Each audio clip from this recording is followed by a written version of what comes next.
Hello dear students, in today's session I'm going to give you the line-by-line easy explanation of Rabindranath Tagore's poem ABHISARA-the TRYST. Rabindranath Tagore was a renowned Indian Bengali poet, short story writer, song composer, playwright, essayist and painter. We all know this. He was a Bengali polymath. The meaning of polymath, a man of great learning and wisdom. Although Tagore wrote successfully in all literary genres, he was first of all a poet. Now remember this, he was first of all a poet, and today in this session we are going to read a very beautiful and meaningful poem. A poem replete with deep philosophical insights of life. Let's come to this section, the last paragraph now. Abhisara, translated as the Tryst, was written in Bengali by Rabindranath in 1899 and appeared in a collection called Kotha o Kahini. Tagore translated this poem into English for a collection of 86 translated poems called Fruit Gathering.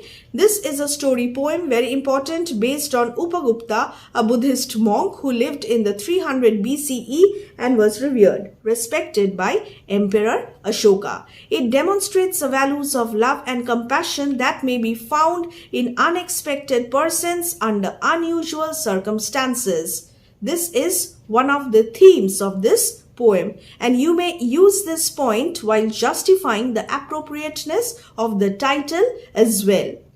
Unexpectedly, Vasavadatta and Upagupta meet, and they have two meetings, and these two meetings happen under unusual circumstances, and during these two meetings we find the values of love and compassion exhibited. So this is the first theme, and the second theme of the poem is transitoriness of youth, beauty and wealth. Impermanence of materialistic things of life. Upagupta, the disciple of Buddha, lay asleep in the dust by the city wall of Mathura. The setting of the poem is Mathura. And who was Upagupta? Upagupta was the disciple of Lord Buddha. What was he doing? He lay asleep in the dust by the city wall of Mathura.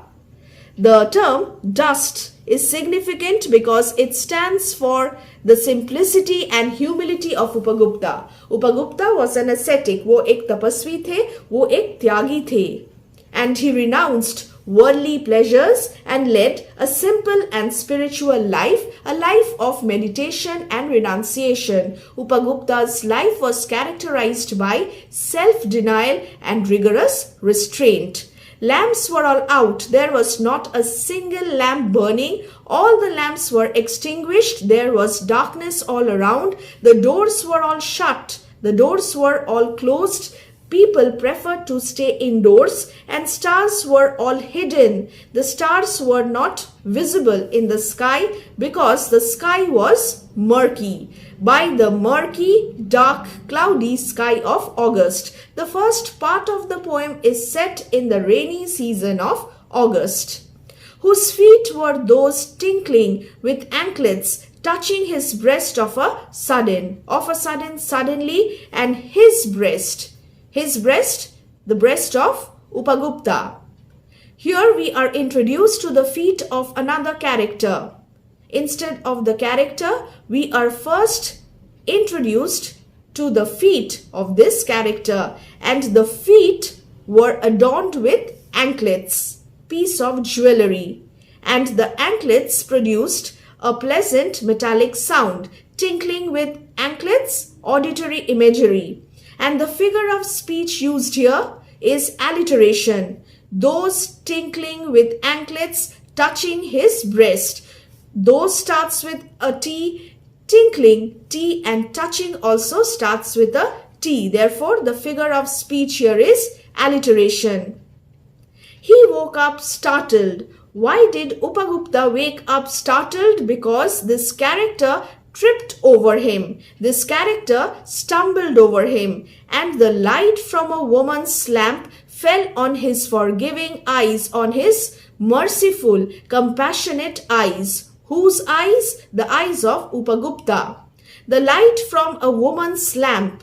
Here also we have the figure of speech alliteration, light and lamp. Both the words begin with L. Light from a woman's lamp fell on his forgiving eyes. For the first time, we are introduced to the woman. So a woman stumbled over Upagupta. It was dark and the woman was returning from somewhere and she could not see Upagupta and tripped over Upagupta. And she was also carrying a light. It was dark and she was carrying a light, and this light also symbolizes the dazzling beauty, the exquisite beauty of this woman. And the dazzling bright light fell on the compassionate eyes of Upagupta. Upagupta was not displeased with this woman. He was not angry with this woman. And who was this woman? It was Vasavadatta, the dancing girl starred with jewels. What is the meaning of starred with jewels? The dancing girl Vasavadatta was rich. Her feet were those tinkling with anklets. Her chains around the anklets were making a pleasant metallic sound, and she was starred with jewels.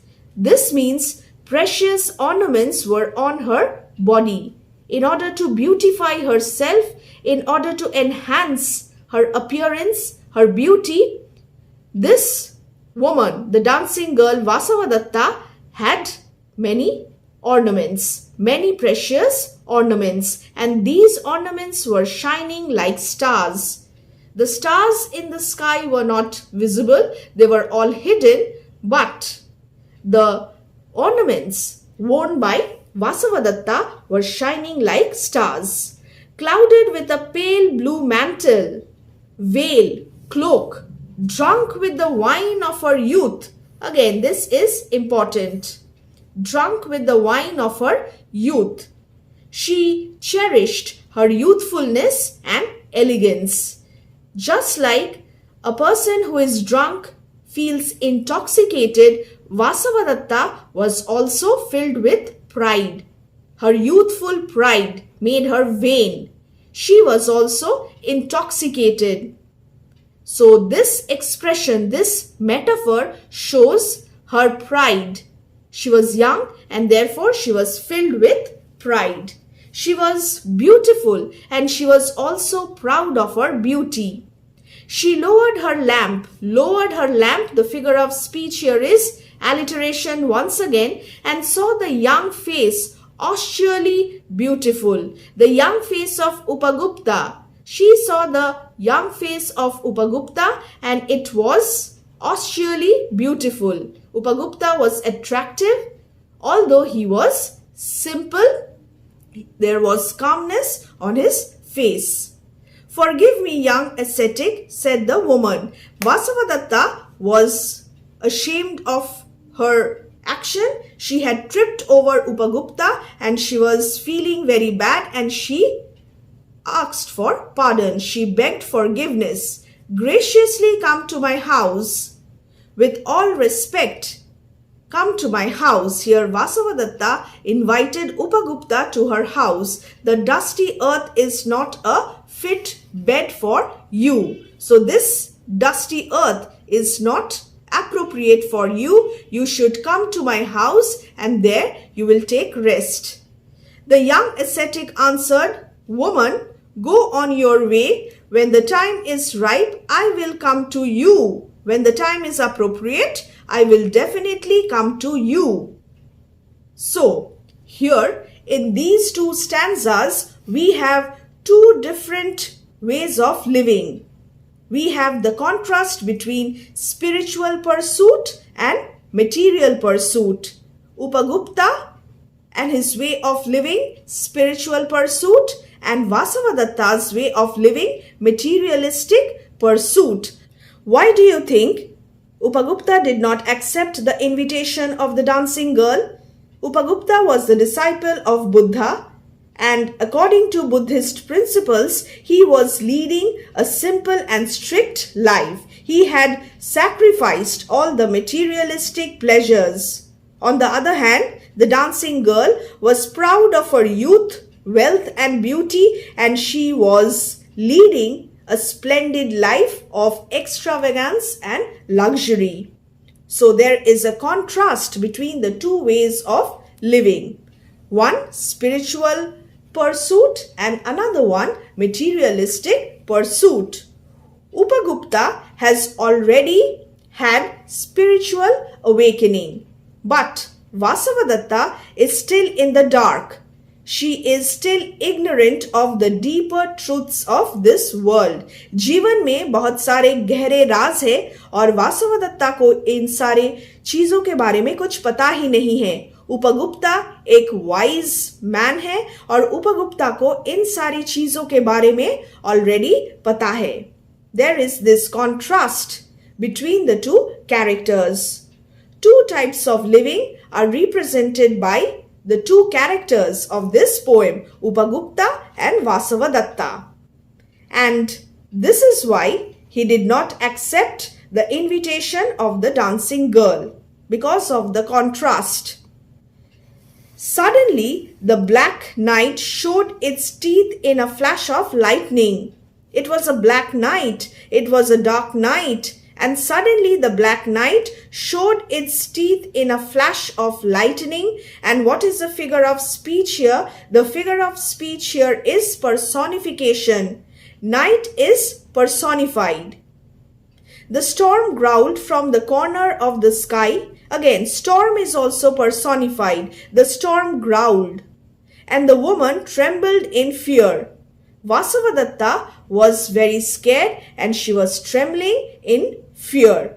The weather suddenly became very turbulent and tempestuous, and there was tumult in nature. There was upheaval in nature, and Vasavadatta was scared of this. This foreshadows the thunder, and lightning foreshadow the sorrows and difficulties that will come in the life of Vasavadatta. So this is also an example of foreshadowing, and this turbulent and tempestuous weather is foreshadowing the troubled second phase in the life of Vasavadatta. A year had not yet passed.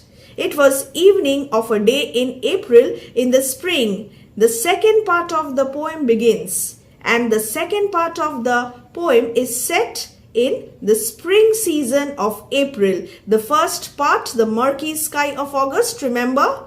And spring is the season of hope, joy and festivities. In spring season, flowers blossom and there are fruits hanging from the branches of trees, birds chirp and twitter, and the whole nature is beautiful and colorful. So spring is a very joyful season.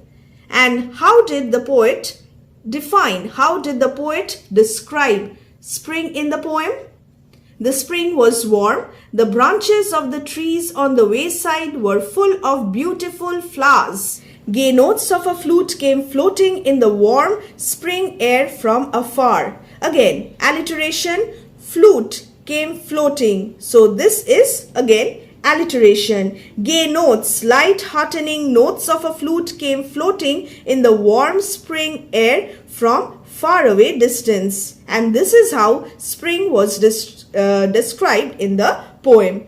The citizens had gone to the woods for the festival of flowers. Again, alliteration, festival of flowers. From the mid-sky gazed the full moon on the shadows of the silent town. The town was not silent. Actually, there was no one around. Everyone had gone to the woods for the festival of flowers. Therefore, there was silence all around.